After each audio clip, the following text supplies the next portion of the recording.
विद्या प्राप्ति, स्पष्ट वाणी, ललित कलाओं में दक्ष और प्रभावशाली वक्तव्य या तर्क में निपुण, धारण शक्ति को बताने वाले, बुद्धि में चातुर्य, ईमानदारी या व्यापार वाणिज्य में निपुण। जी हाँ, इन सभी बातों को यदि आप अपने जीवन में शामिल करना चाहते हैं तो बुद्ध को आपको अपने जीवन में महत्व देना ही पड़ेगा। बुद्ध के बिना ये सभी कारकत्व शून्य हो जाते हैं। जी हाँ, बुद्ध एक त्रिदोष का स्वामी माना गया है और साथ ही साथ बुद्ध आपको हास्य परिहास और विद्या के साथ साथ व्यापार के क्षेत्र में निपुण बना सकता है। जय हिंद मित्रों, नमस्कार। नमो ज्योतिष में आपका बहुत बहुत स्वागत है। मैं उपेंद्र नाथ पाठक पुनः बुद्धि का कारक बुद्ध को लेकर आया हूँ। इस वीडियो के दूसरे भाग में आज बुद्ध की चर्चा करेंगे अलग अलग लग्न में। तुला लग्न से लेकर मीन लग्न तक बुद्ध का क्या प्रभाव हो सकता है, आज के वीडियो में इन्हीं बातों पर चर्चा करेंगे। तो चलिए शुरू करते हैं आज की इस वीडियो को। सूर्य जहां हम लोग देखते हैं कि आत्मा का कारक है, चंद्रमा मन का कारक है, मंगल ऊर्जा देने का कारक है, तो बुद्ध वाणी और चातुर्य और बुद्धि का कारक है। इस प्रकार गुरु ज्ञान और शुक्र काम भाव का कारक, तो शनि दुख और दासत्व का कारक होते हैं। मित्रों, बुद्ध को हमने अलग अलग कुंडली बनाकर यहाँ पर तुला लग्न से लेकर और मीन लग्न तक कोशिश किया है कि अलग अलग लग्न में इनका क्या प्रभाव हो सकता है उससे जानने का। तो चलिए शुरू करते हैं आज की वीडियो। यह तुला लग्न का कुंडली है, पहला कुंडली, जिसमें बुद्ध देख रहे हैं द्वितीयेश और द्वादशेश और भाग्येश का स्वामी बनकर बैठे हुए हैं। तो तुला लग्न में बुद्ध, चूंकि यह द्वादशेश भाव तो अशुभ भाव होता है और भाग्य भाव आप जानते हैं कि त्रिकोण भाव है, इसमें बुद्ध का मिश्रित फल मिलेगा। क्योंकि द्वादशेश और भाग्येश होने के कारण यहाँ पर यदि चंद्रमा की युति अगर बुद्ध के साथ बन रहा है, चंद्रमा यहाँ यदि तीसरा स्थान पर है, तीसरा भाव पर है और बुद्ध पर इसकी दृष्टि बन रहा है, तब तो फिर क्या कहना है, यह उत्तम एक राजयोग के रूप में फलित करेगा। लेकिन अगर ऐसा शुभ ग्रहों की युति नहीं है तो ये अच्छे और बुरों का मिश्रित फल दे सकता है। तुला के बाद में है वृश्चिक लग्न। वृश्चिक लग्न में बुध लाभेश और अष्टमेश, यहाँ भी अष्टम भाव एक अशुभ भाव है और लाभेश लाभ देने वाला भाव है। अष्टम भाव के कारकत्व पर बुध लाभ दे सकता है, लेकिन यहाँ पर अष्टम भाव अशुभ भाव होने के कारण बुध अशुभ फल भी दे सकता है। तो बुध का यहाँ भी एक मिश्रित फल मिलेगा। हाँ, जैसे वसीयत हो गया या बीमा से संबंधित बातें हो गया, गुप्त विद्या से संबंधित बातें हो गया, तंत्र मंत्र की बातें हो गया, इन सभी बातों पर बुध आपको लाभ दे सकता है, अच्छा फल दे सकता है। चलिए चलते हैं अब धनु लग्न पर। धनु लग्न में बुध सप्तमेश और दशमेश, ये दो भाव दोनों केंद्र के भाव हैं। सप्तमेश जहां साझेदारी का भाव है, व्यापार का भाव है, वहीं पर दशमेश कर्म का भाव है, आजीविका का भाव है। मित्रों, यहाँ पर बुध अगर बली है, अच्छे ग्रहों का इस पर शुभ प्रभाव है, तो निश्चित रूप से आपको आजीविका में व्यापार को उन्नति दे सकता है, व्यापार से आपकी स्थिति सुदृढ़ हो सकती है और एक अच्छे बड़े व्यापारी बन सकते हैं। लेकिन यहाँ बुध का बली होना अति आवश्यक है। नेक्स्ट है मकर लग्न।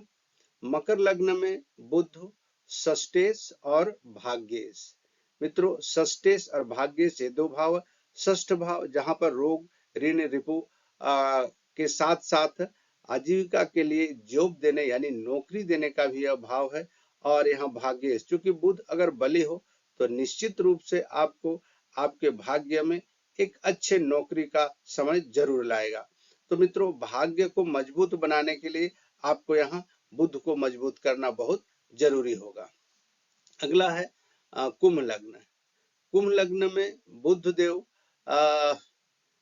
पंचमेश और अष्टमेश, अष्टम जहां एक अशुभ भाव है और पंचम भाव एक त्रिकोण भाव है। विद्या, बुद्धि, कंपटीशन जैसे भावों का यह भाव है। और अष्टमेश, अष्टमेश जैसा कि आप पहले भी जान चुके हैं कि यह गुप्त भाव है, आयु का भाव है और गुप्त रहस्यमय भाव है, जिसका बुध का प्रभाव यदि यहाँ पर देखा जाए तो मिश्रित प्रभाव मिलता है। एक शुभ भाव है और एक अशुभ भाव है। ऐसा होने के कारण जीवन में मिश्रित प्रभाव बुध का देखा गया। हाँ, शुभ ग्रहों का यदि बुध पर अगर दृष्टि हो या युति हो तो थोड़ा अशुभता कम हो जाता है, लेकिन फिर भी मिश्रित प्रभाव यहाँ पर मिलता ही मिलता है। मीन लग्न को देखें तो मीन लग्न देखने से बुध सुखेश यानी चतुर्थ भाव का स्वामी और सप्तम भाव यानी जया भाव भी इसे कहते हैं। तो चतुर्थ भाव और सप्तम भाव ये दोनों भाव केंद्र के भाव हैं। बुध यदि केंद्र में ही कहीं स्थित हो या फिर शुभ ग्रहों के प्रभाव पड़ रहा हो और बली स्थिति में है तो निश्चित रूप से आपके जीवन में तरक्की और उन्नति लेकर आपको आगे बढ़ाते हैं और इनका शुभ फल, अच्छा फल मिलता है। मीन लग्न में बुध यदि अपने मूल त्रिकोण राशि में यदि स्थित हो तो पंच महापुरुष योग बनाते हैं, जिससे जीवन में उन्नति होता था। तो मित्रों, ये थे अलग अलग लग्नों पर मेरा एक छोटा सा प्रयास जो बुध के विभिन्न फलों को दर्शाता है। अब चलिए बात करते हैं एक ऐसी बात है जो यदि आपकी कुंडली में बुध का अशुभ प्रभाव हो और काफी आप परेशान हो तो हमें क्या करना चाहिए। इसके लिए एक बहुत ही सरल और बहुत पावरफुल उपाय है और वह उपाय है जिसको करने से बुध का किसी प्रकार का भी दोष समाप्त हो जाता है। आप इसको करके देखेंगे तो निश्चित रूप से इसकी 100% गारंटी है कि यह उपाय करने से बुध का दोष समाप्त हो जाता है और आपको एक आर्थिक सबल आर्थिक स्थिति में आपको पहुंचा ही दिया जाता है। क्योंकि बुध का उपाय के लिए विष्णु सहस्त्र नाम का आप पाठ करें। विष्णु सहस्त्र नाम का पाठ करने से बुध का किसी प्रकार का भी दोष समाप्त हो जाता है और विष्णु जी की कृपा हो जाती है, जिससे आपके घर में लक्ष्मी का आना शुरू हो जाता है और हर प्रकार का दुख जीवन से चला जाता है। इस प्रकार से आप विष्णु सहस्त्र नाम का पाठ करके विष्णु जी का आराधना प्रार्थना करके अपने जीवन को सुखी बना सकते हैं। हाँ, इसमें एक बात का ध्यान रखना बहुत जरूरी, आपकी भाव, पाठ करने का भाव और कर्म, ये दोनों में तालमेल होना बहुत जरूरी है। यदि पूजा पाठ में और कर्म में इसमें अगर तालमेल नहीं है, अर्थात दोनों का सामंजस्य नहीं है, दोनों में बैलेंस नहीं है, तो लाभ मिलने में कठिनाई हो जाती है। इसलिए अपने कर्म को निश्चित रूप से कर्मयोगी बन के करें और साथ में आराधना प्रार्थना करें। इससे अगर ये दोनों सामंजस्य हो जाता है दोनों का, तो किसी प्रकार का भी प्रारब्ध हो आपका, आप निश्चित रूप से अपने जीवन में आगे बढ़ेंगे ही बढ़ेंगे। मित्रों, ये थे हमारा छोटा सा विश्लेषण का प्रयास। बुध को तुला से मीन लग्न तक अलग अलग भाव में बुध के क्या फल हो सकते हैं। आपको यदि विश्लेषण अच्छा लगा हो तो मेरे चैनल को सब्सक्राइब करें और लाइक करें, तब ताकि मैं अगला वीडियो पुनः ला सकूं। पुनः एक नए समय में एक नया वीडियो लेकर आते हैं, तब तक के लिए हरिओम।